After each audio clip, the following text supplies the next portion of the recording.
Friend, नमस्ते प्रणाम। आज मैं आप लोग के बीच में बहुत ही प्यारा सा गीत लेके आई हूँ, बेटी विवाह गीत। अगर गीत पसंद आए तो चैनल को सब्सक्राइब करना और प्यारा प्यारा सा कमेंट जरूर करना कि आप हमारी वीडियो कहाँ कहाँ से देख रहे हो। हम चलते हैं अपने गीत की तरफ। बेटी विवाह गीत है, बहुत ही प्यारा सा गीत आप लोग के बीच में लेके आई हूँ। थर थर कांपई थार के अक्षत अरे कापई घेड़ुआ के नीररेल नवाय कापई घेड़ुआ के नीररेल नवा। थर थर कांपई थार के अक्षत अरे कापई घेड़ुआ के नीररेल नवा।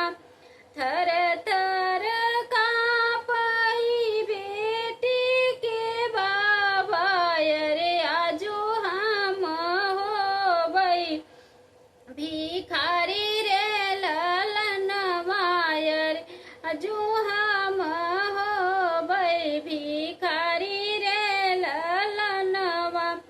एतनी बचन सुनी बेटी हो कावनी दैयर धाई के ससुर लगे जाई रे ललनवा।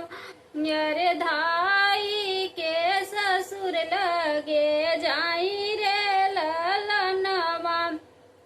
हमारे पापा से दहेज जीनी मांग्या रे नी पापा से दहेज जीनी मांग्या रे पापा हमारा होई भिखारी रे ललनवा रे पापा हमारा होई भिखारी रे ललनवा। थर थर कांपई थार के अक्षत अरे कापई घेड़ुआ के नीररे ललनवा रे कापई घेड़ुआ के नीररे ललनवा। जिनी बेटी रोवायर जिनी बेटी झंखयर जिन बेटी बर पछतावर ललनवायर जी बेटी बर पछतावर ललनवा। जिनी बेटी रोवायर जिनी बेटी झंखयर जी बेटी बर पछतावर ललनवा।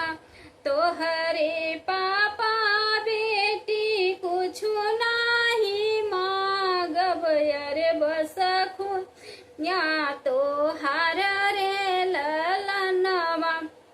जो ससुर हैं वो अपनी बहू से क्या कह रहे हैं आप लोग को हम गीत के माध्यम से समझा रहे हैं, आप लोग सुनिए।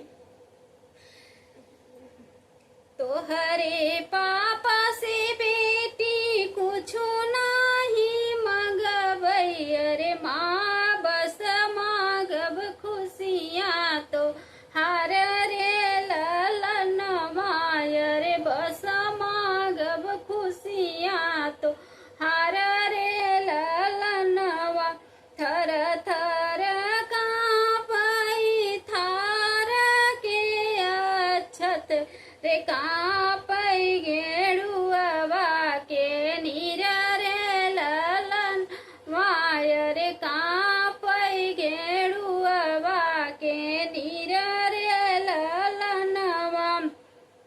थर थर कांपई बेटी के पापा रे आजू हम होबई भिखारी रे ललनवा रे आजू हम होबई भिखारी रे ललनवा।